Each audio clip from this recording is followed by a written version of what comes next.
Selamat sejahtera. Sekarang cikgu akan bincangkan praktis 9. Kita gunakan konsep yang kita belajar sebelum ini untuk menyelesaikan masalah yang berkaitan dengan poligon. Soalan 1. Raja di bawah ialah dua pelan taman permainan yang akan dibina di satu kawasan perumahan. Anda diminta menghitung nilai X bagi melengkapkan pelan taman permainan yang diberi. Kalau kita tengok kepada poligon ini, anda akan nampak sudut 75, 80x dan 100 darjah. Semua ini ada satu sifat yang sama, iaitu dia adalah sudut berluaran. Jadi bila berkaitan dengan sudut berluaran, anda perlu ingat satu ciri-ciri yang berkaitan dengan sudut berluaran. Okey, iaitu hasil tambah sudut berluaran sebuah poligon ialah 360. Jadi kalau kamu nak carikan nilai untuk X, kita ada 4 pucuk di sini, 4 sudut berluaran. Hanya X kita tak tahu. Maka kita boleh gunakan konsep ini yang 360 untuk selesaikan. Ya, betul, kita gunakan X tambah 80 tambah 75 tambah 100 darjah sama dengan 360. Jadi kalau nak carikan X, kita jumlahkan dulu. Maka kita dapat X tambah 255 sama dengan 360. Kalau nak cari X, kita pindahkan 255 ke sebelah. Ini hubungan dengan X ialah tambah. Jadi bila pindah ke sebelah, dia akan jadi tolak. Okay, jadi X sama dengan 360 tolak dengan 255. Jawapan sama dengan 105 darjah. B. Ini sama juga. Kalau kita tengok sifat-sifat dia juga adalah berkaitan dengan sudut berluaran. Jadi dengan guna konsep yang seperti soalan A tadi. Okay. Kita samakan persamaan. X tambah 50 tambah 76 tambah 90 tambah 90. Okay, di sini manakah 90 darjah? Ya, betul. Sebab simbol-simbol ini mewakili 90 darjah. Jadi kita samakan dengan 360. Jadi kita selesaikan untuk nombor sudut ini dahulu. Kita jumlahkan. Jadi kita dapat X tambah 306 sama dengan 360. Nak cari X, kita pindahkan nombor ini. Lepas pindah, kita tolak sebab sini tambah. Tolak, kita dapat X sama dengan 54. Soalan 2. Anda telah belajar tentang hubungan antara sudut pedalaman dan sudut berluaran. Hitung nilai PQR. Okey, di sini maksudnya dia berkaitan dengan sudut berluaran dan sudut pedalaman. 100 sudut berluaran, R sudut berluaran. 45 P dengan Q adalah sudut pedalaman. Jadi anda perlu fikirkan, gunakan maklumat yang dia bagi. Contohnya di sini, kalau kita nak cari, kalau ikut urutan huruf, kita cari P dahulu. Okay, P apa yang maklumat kita boleh guna? Kalau kita tengok ini adalah berkaitan dengan sudut berluaran 100 darjah dengan sudut berdalaman P. Ini adalah jumlah sudut sama dengan 180 darjah. Okay, hasil tambah sudut berdalaman dan sudut berluaran bersebelahan ialah 180 darjah. Jadi kalau nak cari P, kita tolak. Okay. 180 darjah tolak 100, kita dapat P sama dengan 80 darjah. Okay. Kalau selepas tu kita cari Q pula. P kita tahu 80 darjah. Kalau nak cari Q, kalau kita lihat di sini, dia adalah berkaitan dengan segitiga. Okay. Ingat tak apakah ciri-ciri yang kita boleh gunakan untuk selesaikan Q? Ya, betul. Jumlah sudut pedalaman untuk segitiga adalah 180 darjah.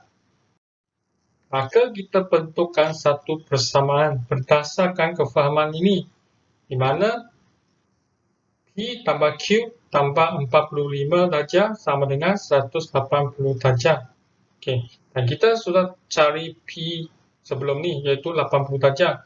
Maka kita gantikan P jadi 80 darjah. Tambah Q tambah 45 sama dengan 180 darjah. Kalau nak cari Q, kita kena selesaikan dua nombor ni. Okay. Kita dapat Q tambah 125 darjah sama dengan 180 darjah. Jadi nak cari Q, nombor ni 125 pindah ke sebelah. Dia akan jadi tolak. Sebab hubungan dia dengan Q adalah tambah. Pindah sebelah jadi tolak. Jadi Q sama dengan 55. Okay, Q kita dapat 55. Kalau nak cari R, apakah konsep yang kita boleh guna? Ya, dia sama dengan ni kan. Sama dengan kita nak cari nilai P. Okay. Jadi kita guna 180 darjah tolak Q, di mana Q adalah 55 darjah. Jadi kita dapat 125. Soalan 3. Encik Kamal merancang untuk membina dua landscape berbentuk poligon seperti lajar di bawah. Hitung nilai A tambah B tambah C bagi setiap landscape tersebut. Okey, kita tengok A dahulu. A di sini, dia bagi sudut 50, 60, A, B, C. Okay, kalau kita lihat di sini, A, B, C ketiga-tiga adalah sudut berluaran. Di sini dia bagi 60.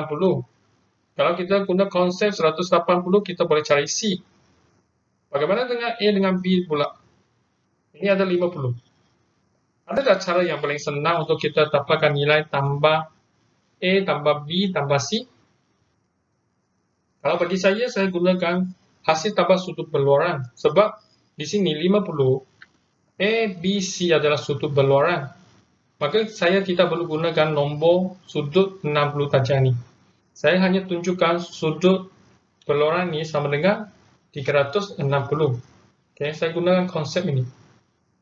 Jadi A tambah B tambah C tambah 50 sama dengan 360 darjah. Saya kehendak soalan ni adalah nak cari A tambah B tambah C. Jadi 50 ni saya pindahkan ke sebelah. Dia akan jadi tolak. Jadi A tambah B tambah C sebenarnya sama dengan 360 tolak 50. Jadi saya dapat nilainya adalah 310. Itulah jawapannya. Dengan jawapan ini saya tidak perlu cari A, B, C secara perasingan. Soalan B. Ada satu pembetulan bagi soalan B di sini. Dua sisi ini sebenarnya adalah sisi sama panjang. Okey. Lepas tu kita tengok ini adalah garisan selari. Dan dia bagi sudut 65 darjah dengan 98 darjah. Jadi kehendak soalan ialah kita nak cari hasil tambah A, B dan C. Kalau kita tak ada idea nak buat macam mana, cuba anda carikan sudut-sudut yang berkaitan berdasarkan maklumat yang dia bagi dahulu. Contohnya di sini, saya nampak segitiga ni. Dia dua sisi yang sama panjang. Bila kaki dia sama panjang, maksudnya sudut-sudut dua ni adalah sama. Okay, dan selepas tu kita faham segitiga ni, jumlah sudut pendalaman ialah 180 darjah. Jadi sekarang saya carikan dua ni dulu. Dengan menggunakan 180 darjah, tolak 90 darjah bagi 2, dan dia akan sama dengan 41. Okay. So maksudnya ini adalah 41 sudut. Lepas tu kita tengok kepada sisi selari ni, panjang selari ni, dua garisan ni. Apa yang kita boleh nampak di sini? Bila dia adalah satu garisan selari, sudut-sudut yang berkaitan kita nampak ini, lepas tu sudut ini, kita nampak sudut 65 kan? Yang kita boleh gunakan adalah sudut 65. Sebab ini adalah satu garisan yang memintas dua garis selari. Jadi 65 akan sama dengan sudut di sini. Ini akan jadi 65 juga. Okey, lepas tu kita lihat. Ini dia adalah satu garisan. Maka di sini kita boleh carikan nilai A. Okay, apakah konsepnya? Ya, kita gunakan 180 darjah. Tolak dua-dua sudut ini. Okay. Jadi A sama dengan 180 darjah tolak 41 tolak 65. Dia akan sama dengan 74. Okay. Nah, inilah kita dapatkan carikan A. Sekarang kita tengok apa yang kita boleh guna. Okay. Untuk BC ni, yang berkaitan ialah garisan selari. Okey, sebenarnya kita boleh gunakan garisan ini. Okey, garisan ini bentuk U. Maksudnya A dan B ni hasil tambah adalah sama dengan 180 darjah. Okay. Jadi kalau kita nak cari nilai A tambah B tambah C, kita ada nilai A, kita ada B tambah C, maka A tambah B tambah C sebenarnya sama dengan 74 tambah dengan 180 darjah, iaitu sama dengan 254. Okey, kita sampai sini. Terima kasih.